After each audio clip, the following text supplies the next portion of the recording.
Hey there, good afternoon. It's Melissa Benaroya, and today we're talking about a topic that I wrote about in the form of play and preschools, but a lot of the information applies to what you do at home and schools beyond. So I wanted to just touch on a few things, and then I got a question and some feedback after I had written this article, so I want to share that with you today.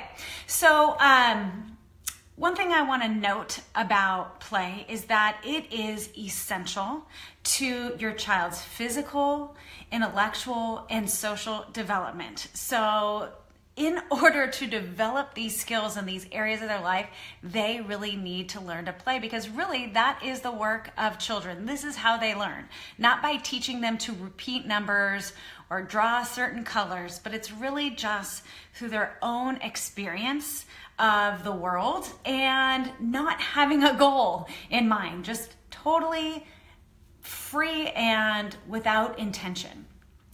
So with that social emotional development, they've shown that schools that are play-based or play-oriented, so have recess regularly for older kids, that those kids, when they've had it really early in life, tend to have a higher IQ. And what they found was kids that were in more of a play-based environment, and that could be having PE or art, and which have been shortened or taken away from many schools, has a significant impact on children's IQ. So children that have been exposed to play-based schools and environments, they've found have an IQ on average of 105 versus an average of 85. So they are showing that early use of education and time should be focused on play, and that's going to help your child with their future educational success. What they also found,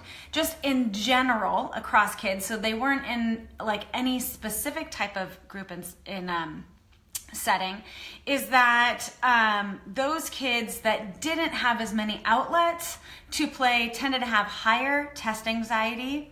They were less creative, and they had more negative attitudes about school in general. So don't necessarily see this study. There's different studies I'm kind of drawing from. So this one was around maybe some of the negative things when there isn't play available.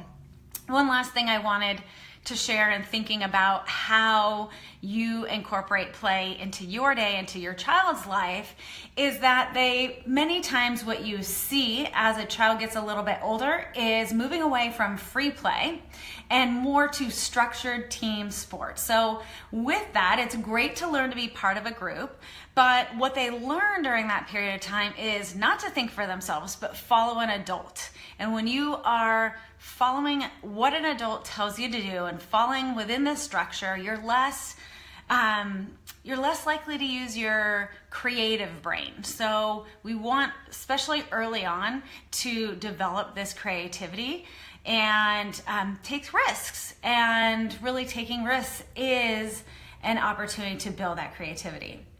Now, part of the reason I wrote this article, and I wrote it for somebody else, and I'll get to that, but a lot of the reason I wrote this article is because many parents believe that they need to give their child academic exposure or academic focused school environment for them to be successful in school. And as I'm already showing you, it is just the opposite, because their language, literacy, and math skills are developing through play. They're not missing anything.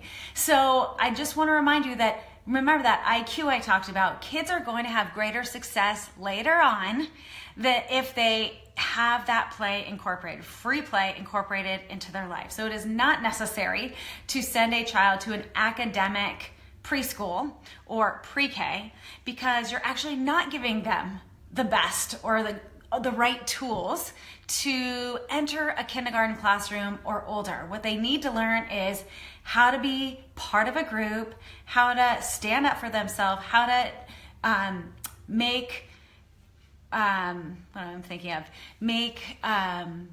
or maybe just the ability to take turns and develop relationships. There's so much there.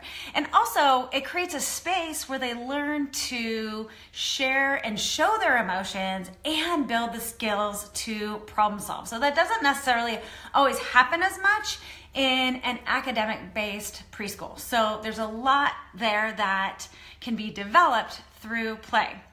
Let me see. One other thing that I had wanted to share as well was that when kids are given more opportunities to play, it increases their ability to concentrate and pay attention. So it's really important that you're mindful of the amount of time, if they don't get a lot of time at school or as they get older, it gets decreased, that you make time for play. Because I hear a lot of parents and a lot of teachers complain that this child can't sit still. They can't, concentrate, and they immediately go to ADHD. But many times the reality is this child hasn't been given the opportunity to play and get some of this energy out. So a few of the benefits, there's so many more, there's so many studies that point to the importance of play in your child's life and in the selection of schools. And what I would say in thinking about schools, well, actually, I'll read something that Carla actually sent to me, and I wanted to respond to her, but also share with all of you, because many of you probably had these same questions and thoughts. So Carla said, I'm just reading this behind me. Carla said, I noticed that the article was geared towards preschool. Do you have any info on kindergarten regarding anything? Okay, well, that's very broad. Video games, discipline, private versus full-time immersion Spanish is what I have them in now, but deciding which is best as an immersion school, it's only guaranteed through 5th grade. Then all of those kids are all over in different areas of her town, so then they'll all go to different schools.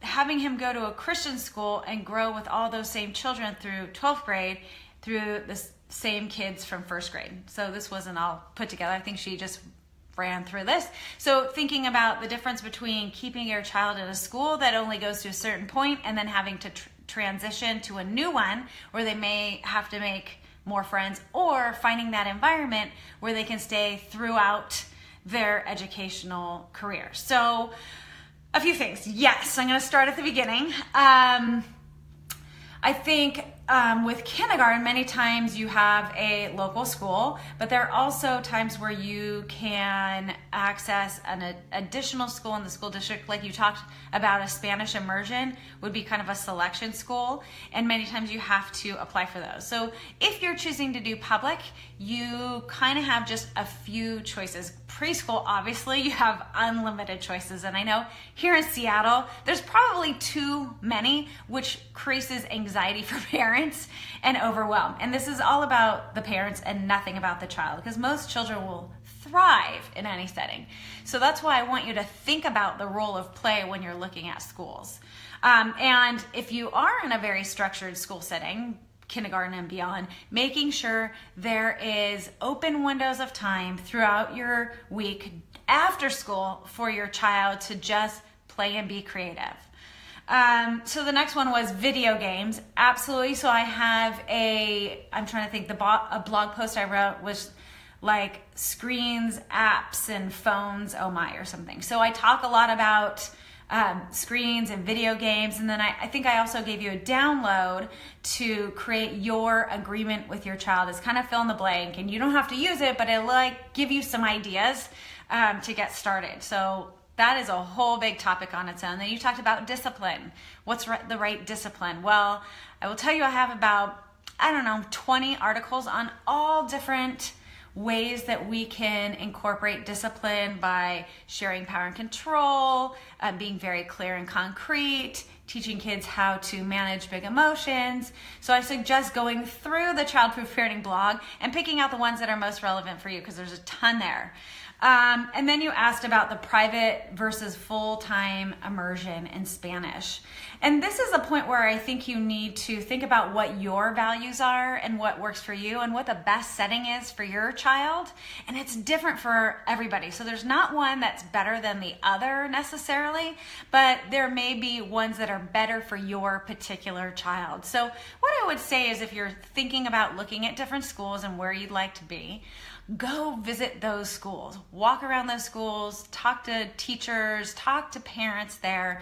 You will get a very clear understanding quickly as to whether or not it's going to be a good fit for you and your child. I get asked all the time what I think about certain schools, and it's different for everybody. I know when my child was younger and I was looking at schools, I would have friends that say, oh my gosh, we love this school. It's so amazing. My kid is so happy, which is fantastic. So I definitely looked at those schools, but there were definitely a handful I walked into and I just didn't feel it. In my gut, I thought, this is not right for my child. So think about what your child's learning style is and what type of a environment would work for you, and kind of how your family's values play into some of the choices that the school has incorporated into their curriculum and really their daily lives with children. So those are a few things to think about. So I can't necessarily answer this question for you right now. I probably need a little bit more time to chat with you and kind of process through some of this information. I also don't know your child, so it's hard to do. But what I will say is that if you do want help, there are probably somebody in your town that does some educational coaching, but I also work through this with parents as well. So if you feel like you want to set up like a 30-minute coaching call, I'm happy to do that. I don't do it a lot because my coaching business is full right now and I have a wait list, but I'm happy to do 30-minute calls with you if you feel like that would be helpful. Okay. And one other thing I want to note is that maybe you make a choice for your child and you think it's the right choice, and after a year, maybe 2 years, you feel like maybe this isn't necessarily meeting all their needs, and then you find a better place for them, a better match, and that's perfectly fine. It's not going to confuse kids. They're always going to make friends. It does help. One thing I will note is that when you go to your local public school, the relationships your child has with other children is probably going to be a little bit deeper, just because access to their friends is very different than those coming from all over to attend a particular private school. And I've actually had opportunities to have children in private school and then public school and then private school. So we've changed several times for both of our kids. Not that they change every time together, because I have a daughter in an all-girls school, so that wouldn't work for my son. So, you're not stuck in one place if you choose a school setting. There are a lot of other options. So don't feel like you're making a 12-year commitment. For many of you, that will be the case, but don't kind of go into this thinking, this is what we're committing to for 12 years, because it doesn't have to be that way, actually. Okay, so I got another comment, which I think is very valuable, and I can't see it because it's hiding right now. And this was from Joanna, and I'm so glad that Joanna wrote to me, because there are other options besides public and private schools, and that is homeschooling. So she asked me, why no mention of homeschooling as an option? It allows for maximum playtime. I absolutely agree. I mean, obviously there's a curriculum you're following, but there's a little bit more leeway, and parents can be creative because they're only managing the education of their children, not a class of 20 to 30 children. She said, we tried public, private, and charter schools. Homeschooling has been the right fit for us. So that's great. You get to change if it doesn't work for you. You get to experiment. There's nothing wrong with that. So I want to encourage you to think about all of these options you have. Maybe you have a life experience that you want for your child as well. So if that you think it's a great fit for your child, go for it. Maybe you'll find that it's not the right fit. I know my husband went to a school here, and it was a private school, and we didn't even look at it for our children. It's a wonderful school, but just not the right fit for them. So I want to remind you that play is so important, and really that was the focus of this particular blog post, is remembering the importance, remembering the value of play in children's lives. And I wrote this for a magazine, so it was focused on preschool because that's what they had asked me to write about. But I think we should all stay mindful of the amount of play our children are getting in their daily lives, especially as kids get older, because it's one of the other problems I hear too is my kids are overscheduled. I'm exhausted, they're exhausted, and that leaves no downtime, no free time, no time to explore.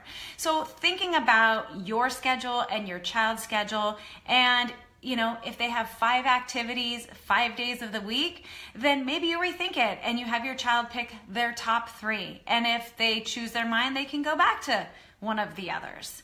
But just really helping kids to find balance as they get older is just as important as incorporating play into your young child's life.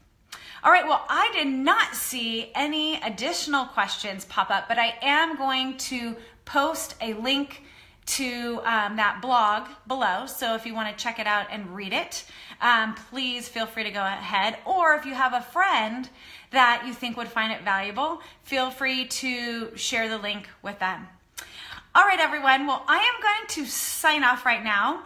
Thank you so much for some of the questions and some of the feedback you gave. I love it. So keep it coming. And as you've seen these 2 women do, share, ask questions. And many times if your question is a little bit off the topic, many times I will follow up the next week and answer the question on Facebook Live as well. So don't hesitate when you get an email from me to hit reply, because I will reply either in the email or on a Facebook Live.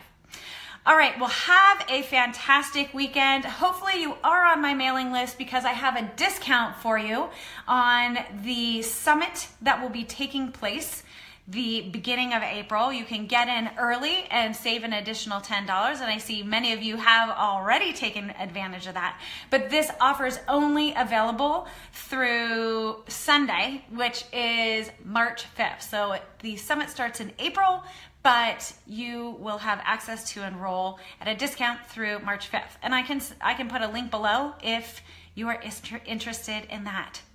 Okay, so I will let you go. Go enjoy some lunch or some time with your kids, and I will look forward to seeing you next week. Bye for now.